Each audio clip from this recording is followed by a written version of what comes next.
नमस्कार दोस्तों, आप सभी का स्वागत है आपके अपने YouTube चैनल गोविंदा गाइडेंस में।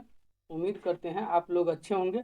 Biology most important question series की ये पार्ट 2 है जो आप लोगों के लिए काफ़ी हेल्पफुल होगा। चलिए आज का वीडियो स्टार्ट करते हैं। आज का वीडियो का पहला प्रश्न है, पौधे में लचीलेपन के लिए कौन सा ऊतक जिम्मेदार है? तो इसका सही उत्तर हो जाएगा ऑप्शन नंबर डी। पौधे में लचीलेपन के लिए जिम्मेदार ऊतक का नाम है कोलेनकैमा। कोलेनकैमा ये पौधे में लचीलापन के साथ साथ मैकेनिकल सपोर्ट यानी यांत्रिक सहारा देते हैं। यांत्रिक सहारा यांत्रिक सहारा भी देती है। मेरिस्टेमेटिक टिश्यू ये पौधे में वृद्धि तथा विकास के लिए जिम्मेदार है। वृद्धि तथा विकास, पौधे में वृद्धि तथा विकास कौन करवाते हैं? तो मेरिस्टेमेटिक टिश्यू। स्क्लेरेनकैमा ये पादप के सुरक्षा के लिए जिम्मेदार है। सुरक्षा प्रदान कौन करते हैं? स्क्लेरेनकैमा। पेरेनकैमा ये स्टोरेज करती हैं। किस चीज़ का स्टोरेज करती हैं? तो फूड का और साथ ही साथ स्टार्च का, फूड और स्टार्च का। तो पौधे में लचीलेपन के लिए कौन सा ऊतक जिम्मेदार है? कोलेनकैमा। और कोलेनकैमा साथ में यांत्रिक सहारा भी प्रदान करती है। मेरिस्टेमेटिक टिश्यू पौधे के वृद्धि तथा विकास के लिए जिम्मेदार है। स्क्लेरेनकैमा ये पादप को सुरक्षा प्रदान करती हैं। पेरेनकैमा स्टोरेज करती हैं किस चीज़ का? फूड तथा स्टार्च का। चलिए नेक्स्ट क्वेश्चन पे चलते हैं। नेक्स्ट क्वेश्चन है क्वेश्चन नंबर 2। क्वेश्चन नंबर 2 में क्या है? क्वेश्चन नंबर 2 में है जीव विज्ञान की वह शाखा जिसमें कोशिका का अध्ययन किया जाता है, क्या कहलाता है? तो जीव विज्ञान की वह शाखा साइटोलॉजी कहलाता है। तो इसका सही उत्तर हो जाएगा option number A, cytology. Histology में ऊतक का अध्ययन करते हैं। साइकोलॉजी में मानव व्यवहार का अध्ययन करते हैं। और फिजियोलॉजी में पादप और जंतु के जैविक क्रियाओं का अध्ययन करते हैं। पादप और जंतु के जैविक क्रिया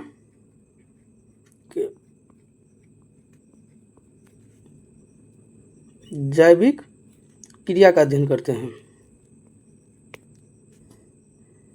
पादप और जंतु के जैविक क्रिया का अध्ययन करते हैं। साइटोलॉजी में कोशिका का अध्ययन करते हैं। हिस्टोलॉजी में ऊतक का अध्ययन करते हैं। साइकोलॉजी में मानव के व्यवहार का अध्ययन करते हैं। और फिजियोलॉजी में पादप और जंतु के जैविक क्रिया का अध्ययन करते हैं। चलते हैं नेक्स्ट क्वेश्चन पे। नेक्स्ट क्वेश्चन है क्वेश्चन नंबर 3। क्वेश्चन नंबर 3 में है, निम्नलिखित में से कोशिका का ऊर्जाघर किसे कहते हैं? तो कोशिका का ऊर्जाघर माइटोकॉन्ड्रिया को कहते हैं। तो इसका सही उत्तर हो जाएगा ऑप्शन नंबर बी, माइटोकॉन्ड्रिया को कोशिका का ऊर्जाघर कहते हैं। लाइसोसोम इसे कोशिका का आत्मघाती थैली कहते हैं।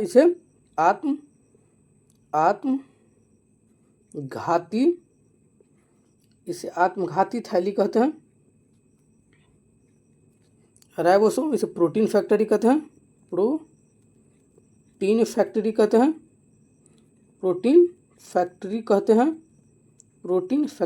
हैं। और गोल्जी बॉडी को इसे प्रमुख सिक्रेशन अंग यानी प्रमुख श्रवण अंग कहते हैं। गोल्जी बॉडी को प्रमुख श्रवण अंग कहते हैं। माइटोकॉन्ड्रिया को कोशिका का ऊर्जाघर कहते हैं। राइबोसोम को प्रोटीन फैक्ट्री कहते हैं। लाइसोसोम का आत्मघाती थैली कहते हैं। चलते हैं नेक्स्ट क्वेश्चन पर। नेक्स्ट क्वेश्चन है क्वेश्चन नंबर 4। क्वेश्चन नंबर 4 में है, पौधे की कोशिका भित्ति किससे बनी होती है? तो पौधे की कोशिका भित्ति सेल्यूलोज से बनी होती है। तो इसका सही उत्तर हो जाएगा ऑप्शन नंबर ए, सेल्यूलोज। पौधे की कोशिका भित्ति किससे बनी रहती है? सेल्यूलोज से। ग्लूकोज को ब्लड शुगर कहते हैं। ग्लूकोज को ब्लड शुगर कहते हैं। फ्रक्टोज को फ्रूट शुगर कहते हैं।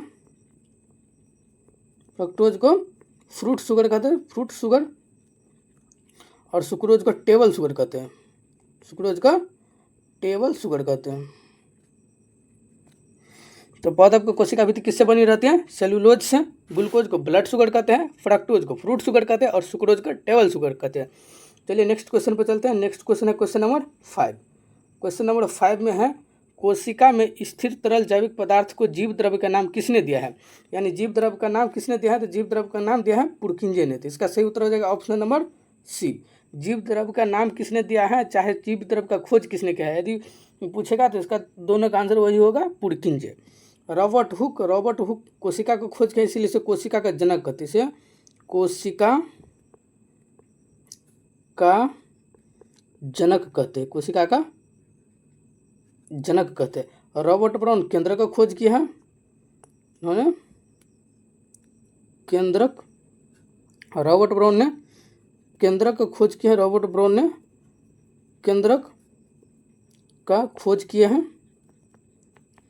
स्लाइडेन और स्वान कोशिका सिद्धांत दिए हैं, स्लाइडेन और स्वान, Schleiden and swan,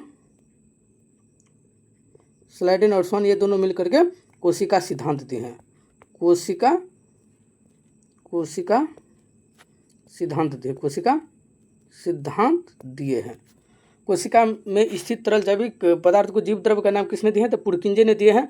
Robert Hooke कोशिका का जनक कहा जाता है। रॉबर्ट ब्राउन केंद्र का खोज किया है और स्लाइडेन और स्वान कोशिका सिद्धांत दिए हैं।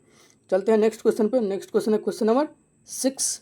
क्वेश्चन नंबर 6 में है ग्लूकोज का पायरुवेट में खंडन कहाँ होता है, तो ग्लूकोज का पायरुवेट में खंडन कोशिका द्रव्य में होता है। इसका सही उत्तर हो जाएगा ऑप्शन नंबर बी, कोशिका द्रव्य।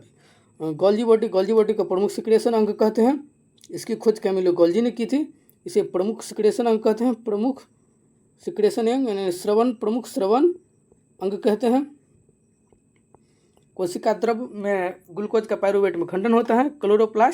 क्लोरोप्लास्ट का पादप का रसोई घर कहते हैं, पादप का रसोई घर क्लोरोप्लास्ट का कहा जाता है। प्रोटोप्लाज्म मतलब होता है जीव द्रव्य का खोज वही पुरकिंजे ने की थी। इसे हेक्जेले ने इसे जीवन का भौतिक आधार माना, इसे जीवन का भौतिक आधार माना है। प्रोटोप्लाज्म को हेक्जेले ने क्या माना है, जीवन का भौतिक आधार माना है, जीवन का भौतिक आधार माना है। तो ग्लूकोज का पायरुवेट में खंडन कहाँ होता है, तो कोशिका द्रव्य में होता है। गोल्जी बॉडी का काम क्या है, यह प्रमुख सिक्रेशन अंग है। क्लोरोप्लास्ट पादप का रसोई घर है। प्रोटोप्लाज्म हेक्जेले ने इसे जीवन का भौतिक आधार माना है। चलते हैं नेक्स्ट क्वेश्चन पे। नेक्स्ट क्वेश्चन है क्वेश्चन नंबर 7। क्वेश्चन नंबर 7 में क्या है, क्वेश्चन नंबर 7 में है कौन सा अस्थायी ऊतक जलीय पौधे को तैरने में सहायता करता है। तो इसका सही उत्तर है एडेनकैमा। तो इसका सही उत्तर हो जाएगा एडेनकैमा। ये पेडेनकैमा का ही पार्ट है। इसे इस तरह से याद रख सकते हैं, एक्वेटिक एनिमल मतलब होता है जलीय जीव, ऐसे एक्वेटिक ऐसे एडेनकैमा पौधे को जल में तैरने के लिए सहायता प्रदान करते हैं। कुलेनकैमा के बारे में देखे ही थे। कुलेनकैमा ये पौधे को मैकेनिकल सपोर्ट यानी यांत्रिक सहायता प्रदान करते हैं, साथ में यह लचीलापन प्रदान करते हैं,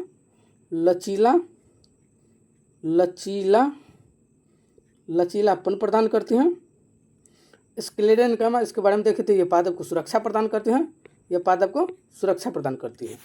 तो जलीय पौधे को तैरने में सहायता कौन प्रदान करते हैं, तो एडेनकैमा। कुलेनकैमा पादप को लचीलापन तथा यांत्रिक सहारा प्रदान करती हैं। स्क्लेरेनकैमा ये पादप को सुरक्षा प्रदान करते हैं। चलते हैं नेक्स्ट क्वेश्चन पे। नेक्स्ट क्वेश्चन है क्वेश्चन नंबर 8। क्वेश्चन नंबर 8 में क्या है, क्वेश्चन नंबर 8 में है यूकैरियोटिक कोशिकाओं में प्लाज्मा झिल्ली किसकी बनी होती है। इसका सही उत्तर हो जाएगा option number A, phospholipid. Eukaryotic कोशिका में प्लाज्मा झिल्ली किसकी बनी होती है, तो फास्फोलिपिड की। प्रोटीन बॉडी बिल्डिंग सब्सटेंस है। प्रोटीन क्या है, प्रोटीन बॉडी बिल्डिंग सब्सटेंस है, प्रोटीन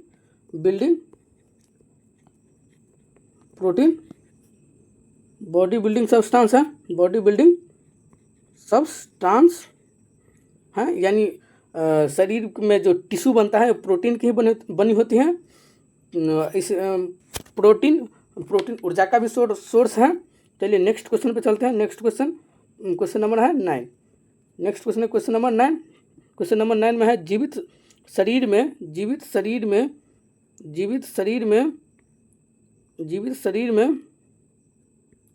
शरीर में कोशिका तथा ऊतक के मरने को क्या कहते हैं।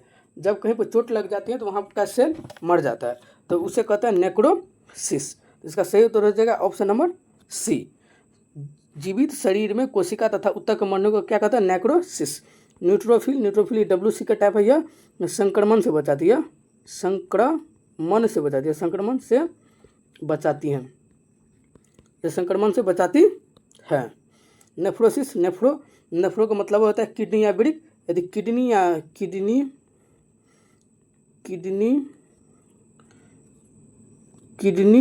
या वृक्क भी उसे बोलते हैं, किडनी या वृक्क में कोई संक्रमण हो जाए तो उसे कहेंगे नेफ्रोसिस। ध्यान से देखिएगा, नेफ्रोसिस और नेक्रोसिस बहुत करीब हैं। यदि सेल डेड हो जाए कहीं पर, किसी जीवित बॉडी में यदि सेल उसका डेड हो जाता है तो उसे नेक्रोसिस बोलेंगे, और किडनी में कोई संक्रमण है तो उसे नेफ्रोसिस बोलेंगे। चलते हैं नेक्स्ट क्वेश्चन पे। नेक्स्ट क्वेश्चन है क्वेश्चन नंबर 10। क्वेश्चन नंबर 10 में क्या है? क्वेश्चन नंबर 10 में है कोशिका को फूलने को क्या कहते हैं? कोशिका को फूलने को एंडोस्मोसिस कहते हैं। तो इसका सही उत्तर हो जाएगा ऑप्शन नंबर सी। इसका सही उत्तर क्या हो जाएगा? Option number C, endosmosis. चलते हैं नेक्स्ट क्वेश्चन पे। नेक्स्ट क्वेश्चन क्या है? Question number 11। क्वेश्चन नंबर 11 में क्या है? क्वेश्चन नंबर 11 में है केंद्रक के अलावा डीएनए कहाँ पाया जाता है? तो केंद्रक के अलावा डीएनए दो जगह और पाया जाता है, एगो माइटोकॉन्ड्रिया और एगो हरित लवक में। तो यहाँ पर ऑप्शन नंबर माइटोकॉन्ड्रिया हो जाएगा, जो बी में है, तो इसलिए सही उत्तर हो जाएगा ऑप्शन नंबर बी। केंद्रक के अलावा डीएनए कहाँ पाया जाता है? माइटोकॉन्ड्रिया। केंद्रक 3 जगह पाया जाता है। इसका एक ट्रिक याद रखिए, महक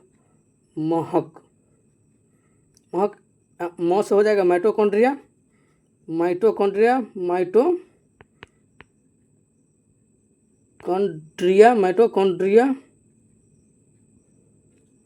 हर्ष होगा हरित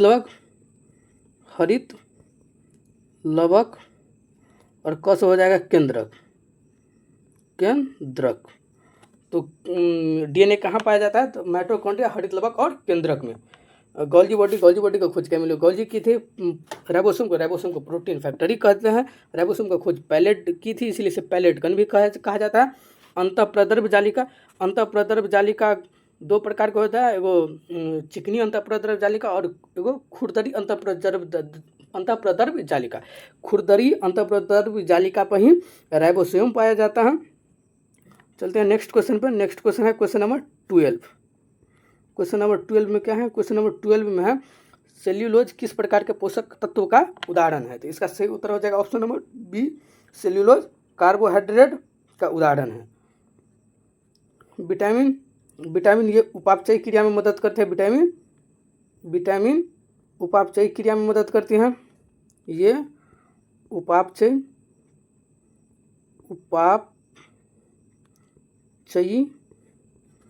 क्रिया में हेल्प करती हैं।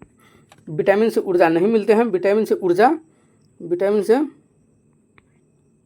ऊर्जा नहीं मिलती हैं। वो उपापचय क्रिया क्या है? तो हमारे शरीर में होने वाली जितने भी बायोकेमिकल रिएक्शन है उसे उपापचय क्रिया या मेटाबॉलिज्म प्रोसेस कहते हैं। विटामिन से ऊर्जा प्राप्त नहीं होती है। ध्यान रखिएगा। प्रोटीन बॉडी बिल्डिंग सब्सटेंस है, जो बता ही दिए थे। फैट प्रति ग्राम सबसे ज़्यादा ऊर्जा किससे मिलती है? तो वसा से प्रति ग्राम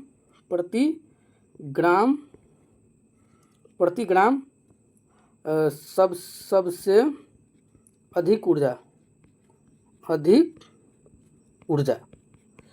प्रति ग्राम सबसे अधिक ऊर्जा किससे मिलती है? वसा से मिलती है। यदि पूछ दे हमारे शरीर में सबसे अधिक ऊर्जा किससे मिलती है, तो हमारे शरीर को सबसे अधिक ऊर्जा कार्बोहाइड्रेट से मिलती है। कार्बोहाइड्रेट का तुरंत ऊर्जा का स्रोत यानी इंस्टेंट एनर्जी सोर्स भी कहते हैं इसे।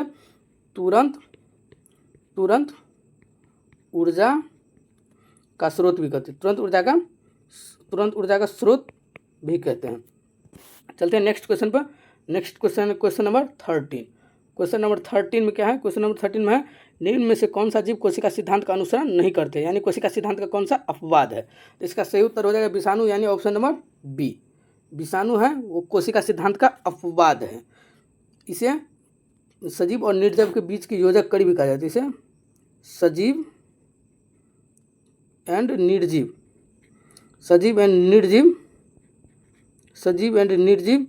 के बीच की योजक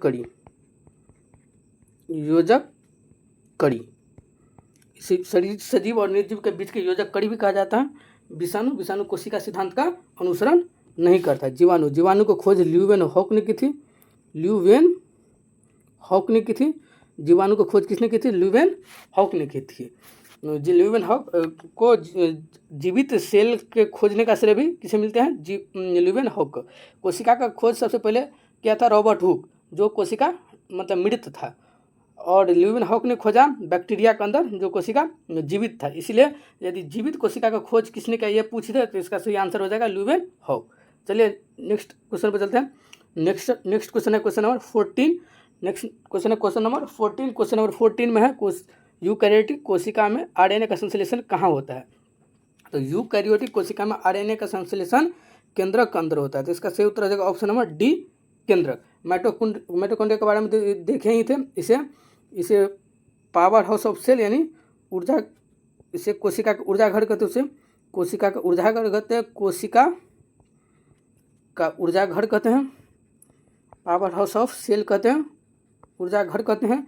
राइबोसोम इसे पैलेट कण, प्रोटीन फैक्ट्री इसे सबसे छोटी कोशिकांग, इसे प्रोटीन फैक्ट्री कहते हैं, प्रोटीन फैक्ट्री कहते हैं। सेंट्रियोल ये एकल झिल्ली युक्त होता है, ये एकल झिल्ली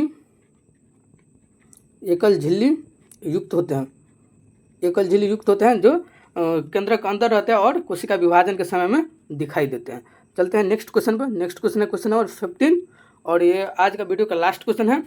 क्वेश्चन नंबर 15 में है समान कोशिकाओं के समूह को क्या कहते हैं? समान कोशिकाओं के समूह को उत्तक कहते हैं। तो इसका सही उत्तर हो जाएगा ऑप्शन नंबर ए। समान कोशिकाओं के समूह को क्या कहते हैं? उत्तक कहते हैं। हमारे शरीर के बनने का प्रोसेस क्या है? हमारे शरीर को बनने से पहले सबसे पहले कोशिका बनती है। सबसे पहले क्या बनती है? कोशिका। जब कोशिका का समूह बनता है तो कोशिका से बनता है उत्तक, जिसको टिश्यू कहते हैं। उत्तक से बनते हैं अंग। उत्तक से क्या बनता है? अंग, जिसको ऑर्गन कहते हैं। और अंग से बनता है अंगतंत्र,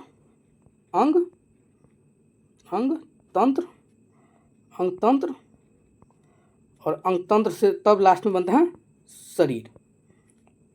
तो कोई बच्चा यदि गर्भाशय में बनता है तो सबसे पहले कोशिका बनता है, कोशिका के बाद टिश्यू बनता है और टिश्यू के बाद ऑर्गन बनता है यानी अंग बनता है, अंग के बाद अंगतंत्र बनता है यानी ऑर्गन सिस्टम होता है, तब जाकर पूरा का पूरा बॉडी बनता है। तो आज के वीडियो में बस इतना ही। यदि वीडियो अच्छी लगी हो तो वीडियो को लाइक कीजिए, चैनल को सब्सक्राइब कीजिए और अपने दोस्तों के बीच में शेयर कीजिए। अगर हमें कोई सुझाव देना चाहते हैं तो कमेंट बॉक्स में ज़रूर लिखिए। वीडियो देखने के लिए धन्यवाद। मिलते हैं किसी नेक्स्ट वीडियो में, तब तक के लिए जय हिंद।